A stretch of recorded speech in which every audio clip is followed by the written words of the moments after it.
ឲ្យតែពេលដែលបងចូលទៅក្នុងឡានម្ដងនិយាយពីថាលាន់សលេងខ្យល់ជិះបានដល់20ទៅ30គីឡូម៉ែត្រក្នុង1ម៉ោងឯងគឺលឺសូងងង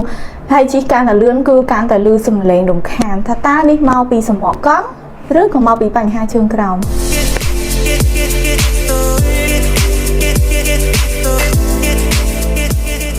ជំរាបសួរពុកម៉ែបងប្អូនទាំងអស់គ្នាជួបជាមួយនឹងខ្ញុំទីរ៉ៃអូនមៀមកជាមួយនឹងវីដេអូថ្មីនៅក្នុងថ្ងៃនេះគឺខ្ញុំនឹងមកបកស្រាយតកតងជាមួយនឹងសំណួរជាច្រើនដែលខ្ញុំបានជួបជារឿយដែលពួកគាត់ឲ្យតែលឺសំឡេងរំខានពេលដែលបើកបរកំពុងបើកបរហ្នឹង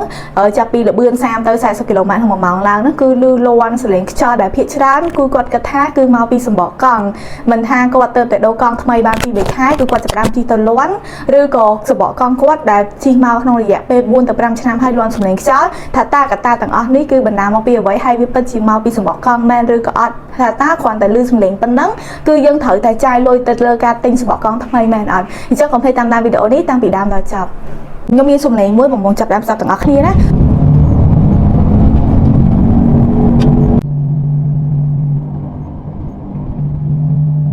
ដែលបងប្អូនណាជិះនៅក្នុងឡានហើយលាន់សំឡេងបែបនេះអត់លក្ខណៈលាន់បែបង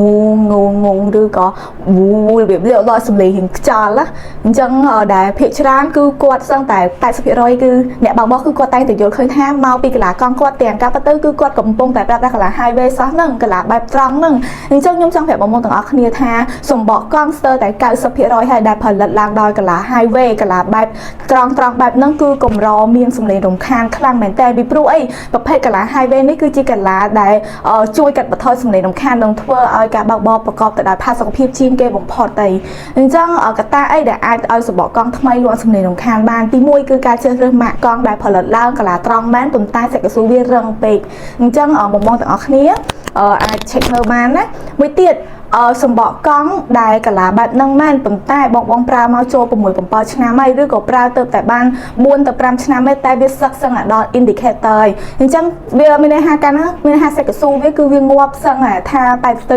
70ទៅ80%ឯងធម្មតាសម្បកកង់ណាដែលគុណភាពវាធ្លាក់ចុះប៉ុណ្ណឹងដោយសារតែការប្រើប្រាស់យូរឆ្នាំគឺវាតែងតែបាត់បង់នៅសមត្ថភាពនៅក្នុងការមិនថាការចាប់ប្រាំងមិនថាការទប់លំនឹងដៃឆ្កូតមិនថាកត្តាដូចជាលាន់សំឡេងរំខាននេះគឺជាអត់ផុតទេមិនថាសម្បកកង់ម៉ាកណាក៏ដោយប៉ុន្តែវីដេអូនៅក្នុងថ្ងៃនេះគឺខ្ញុំចង់ផ្ដោតសំខាន់ទៅលើបងដែលគាត់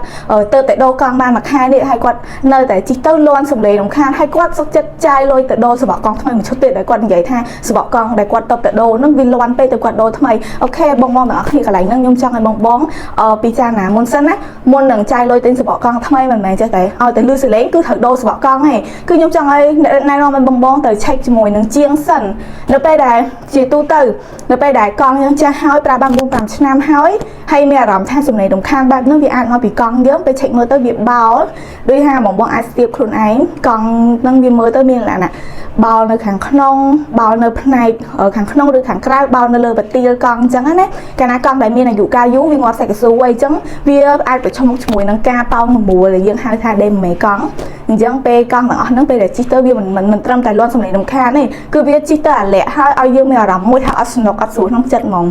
ហើយក៏កត្តានឹងដែរកង់ខូចបែបហ្នឹងក៏វាធ្វើឲ្យមានបញ្ហាទាញដៃចង្កូតទៅឆ្វេងទៅស្ដាំឬក៏រេជិះអត់ត្រង់ផ្លូវដែរអញ្ចឹងមុននឹងសម្រេចចិត្តក្នុងការដូរសម្បកកង់ថ្មីបងត្រូវមើលសិនថាកង់របស់យើងមានបញ្ហាទាំងអស់ហ្នឹងអត់ហើយមួយទៀតនៅពេលដែលកង់ដែលយើងទៅតែដូរថ្មីហើយនៅតែលាន់សំឡេងរំខានទៀតបងត្រូវតែ check មើលជើងក្រោមជាមួយនឹងជាងសិនថាកត្តាអីដែលធ្វើឲ្យបងជិះទៅលាន់សំឡេងខុសប្រក្រតីទាំងដូរកង់ថ្មីហើយបងបានស្ដាប់វីដេអូនេះអញ្ចឹងបងនឹងយល់ឃើញថាមកពីកង់ហ្នឹងមែនទេទៅលាន់សំឡេងអញ្ចឹងប៉ុន្តែតាមពិតទៅគឺមិនមែនទេសំឡេងរំខានបែបនេះគឺលាន់ដោយសារតែបដាងកង់ដែលយើងហៅថា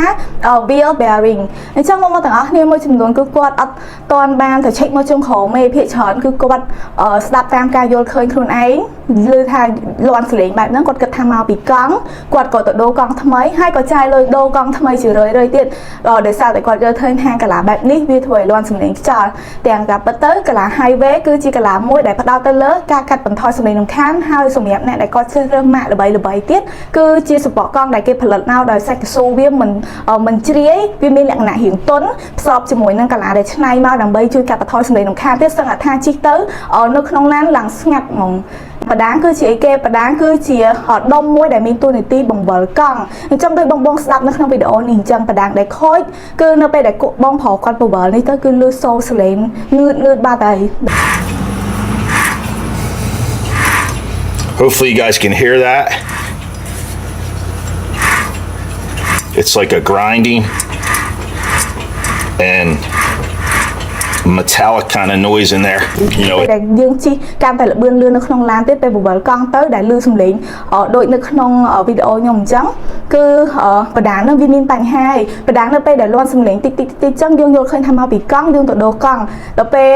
ជិះយូរទៅវាលឺកាន់តែខ្លាំងជាងនឹងទៀតបដាងចាំប៉ិតវាមានតួនាទីសំខាន់ណាស់គឺធ្វើឲ្យកង់បើទៅមុខអត់មានបដាងគឺកង់បើទៅមុខអត់បានទេអញ្ចឹងនៅពេលដែលលឺសំឡេងតិចហ្នឹងគឺបងមកទៅ check មើលឲ្យហើយទៅវាលាន់សំឡេងរំខានយើងអត់ទាន់ដូរឥឡូវនឹងបានប៉ុន្តែនៅពេលដែលយើងនៅតែបដ ாய் ទុកយូរជាងនឹងទៀតទោះបីកង់ល្អលំដាប់ណាក៏ដោយគឺតែបដាងខូចហើយគឺឡានគឺលែងទៅមុខហើយគឺដោយសារតែពាក់ព័ន្ធជាមួយនឹងជើងខោបងអត់ជួសជុលឬក៏អត់ឆែកជាមួយជាងសិនបងទៅដូរកង់ថ្មីអញ្ចឹងណាអញ្ចឹងទៅខ្ញុំចង់មក make sure កន្លែងហ្នឹងថា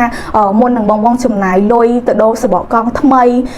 គ្រាន់តែលឺសំឡេងអស់ហ្នឹងបងយកឃើញថាវាមកពីកង់អញ្ចឹងបងអាចគិតឡើងវិញបានកុំទាន់អស់លុយ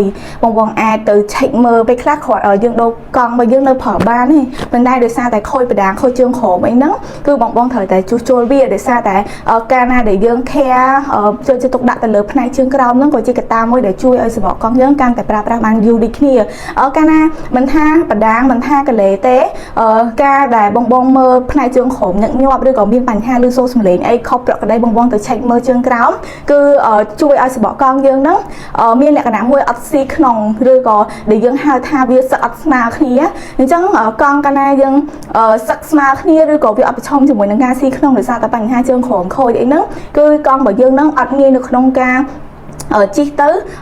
ខូចឬក៏អស់អាយុការប្រើប្រាស់មុនទេងាប់សេកស៊ូលឿននេះខ្ញុំសូមសង្ខេបជារួមមកការលាន់សំឡេងរំខានវាបណ្ដាលមកពីកត្តា2កត្តាទី1អាចបណ្ដាលមកពីបដាងផ្នែកជើងក្រោមកត្តាទី2អាចបណ្ដាលមកពីសំបកកង់ទី1សំបកកង់បែរជាទី2ទី1សំបកកង់ថ្មីមែនប៉ុន្តែសំបកកង់ដែលមានលក្ខណៈសេកស៊ូនឹងវារឹងពេកឬក៏កលានឹងវាជ្រៅខ្លាំងពេកបែបដុំអាហ្នឹងក៏លាន់សំឡេងរំខានដែរប៉ុន្តែបងត្រូវដឹងដែលស្វ័យខ្ញុំតែនិយាយថាការជ្រើសរើសកលាកង់ឲ្យត្រូវមួយស្ថានភាពផ្លូវបើកបោកគឺសារមានសារៈសំខាន់មែនតើដូចជាកលាដុំបែបនេះកលាដែលលាន់សំឡេងរំខានខ្លាំងជាងគេគឺកលា Mattherin ហើយកលាពួក Alterin ហ្នឹងហើយក៏ប៉ុន្តែបងត្រូវដឹងថាកតាកលាបែបហ្នឹងគឺគេអត់ដែរយកមកបើកនៅលើផ្លូវ highway ឯងគឺអ្នកដែលជ្រើសរើសកលាបែបហ្នឹងគឺគាត់ត្រូវការឲ្យឡានរបស់គាត់បើកនៅផ្លូវលំបាកខ្លាំងគាត់ដឹងពីស្ថានភាពផ្លូវខ្លួនឯងបើកបោឲ្យទៅគាត់ជ្រើសរើសកលាបែបហ្នឹងណាហើយចំណែកអ្នកដែលគាត់ជ្រើសរើសកលា highway វិញគឺគាត់ត្រូវការបើកតែនៅលើផ្លូវកស៊ូហើយបដោតទៅលើការរត់ស្ងាត់ជួយសន្សំសំចៃសាំងអញ្ចឹងគឺកលា highway នេះហើយគឺជាកលាដែលវារត់ស្ងាត់ជាងគេនោះមិនថាម៉ាកណាយទៅកលា highway គឺកលាត្រង់ដែលបងខ្ញុំដាក់ឧទាហរណ៍នៅក្នុងរូបនេះអញ្ចឹងណាហើយកត្តាដែលធ្វើឲ្យសបកកង់លាន់សំឡេងខ្យល់នោះគឺសបកកង់ដែលប្រើប្រាស់បាន 4-5 ឆ្នាំហើយវាសឹកសឹងថាដល់ indicator ហើយទោះបីកន្លងហ្នឹង highway មិនក៏ដោយប៉ុន្តែតែកាលណាកង់នឹងប្រើដល់ថ្នាក់ 4-5 ឆ្នាំហើយគឺវាងាប់សេកស៊ូបាត់ហើយអញ្ចឹងវាធ្វើឲ្យកង់ហ្នឹងវារឹងបាត់ហើយគ្រាន់តែសបកកង់រឹងហ្នឹងវាលាន់សំឡេងរំខានហើយអញ្ចឹងទំនំតែសបកកង់ដែលវាសឹកដល់ indicator ទៀតទោះបីកន្លង highway មែនក៏ប៉ុន្តែវាបាត់ performance សឹងតែ70ទៅ 80% ឯងដោយសារតែវាយូរឆ្នាំទៅវាកង់ហ្នឹងវាសឹកអញ្ចឹងទោះបីយ៉ាងណាក៏ performance របស់វាគុណភាពវាសមត្ថភាពវាគឺធ្លាក់ចុះដូចគ្នាហើយក៏វាពាក់ព័ន្ធជាមួយនឹងការសប់សម្ពាធខ្យល់មិនបានគ្រប់គ្រាន់ដូចគ្នាតែតោះជាមួយនឹងសបកកង់មិនថាសបកកង់ថ្មីឬសបកកង់ចាស់ទេការសប់សម្ពាធខ្យល់ឲ្យបានគ្រប់គ្រាន់មិនតឹងពេកក៏មិនធូរពេកវាមានសារៈសំខាន់មែនតើវាធ្វើឲ្យឡានរបស់យើងហ្នឹងមិនសូវស៊ីសាំងការសឹកក៏ស្មើគ្នាហើយវាតែថាសឹកស្មើគ្នាវាអត់សឹកផ្នែកកណ្ដាលផ្សេងទៅអត់ស្នឹកផ្នែកអញ្ចឹងកង់ផ្សេងទៅហើយសំខាន់បំផុតគឺវាធ្វើឲ្យសបកកង់ហ្នឹងប្រើប្រាស់បានយូរមិនងាយរងការដែលជីកទៅវាអុកថ្មធាក់កលុកទីទួយវាឡើងប៉ោងមួយអញ្ចឹងណាហើយសំខាន់គឺវាជួយឲ្យកង់ហ្នឹងទៅការណាសឹកស្មើគ្នាហើយតែសំខាន់ក៏វាជួយនៅក្នុងការកាត់បន្ថយសំឡេងរំខានដែរអរគុណបងទាំងអស់គ្នាសម្រាប់ការតាមដានវីដេអូនេះពីដើមដល់ចប់ចឹងបើសិនជាបងទាំងអស់គ្នាមានចម្ងល់ផ្សេងបងអាចធ្វើការ comment នៅខាងក្រោមបានហើយកុំភ្លេចជួយ like ក៏ដូចជា subscribe channel របស់ខ្ញុំម្នាក់មួយផងអរគុណច្រើនជួបគ្នាវីដេអូក្រោយបាយ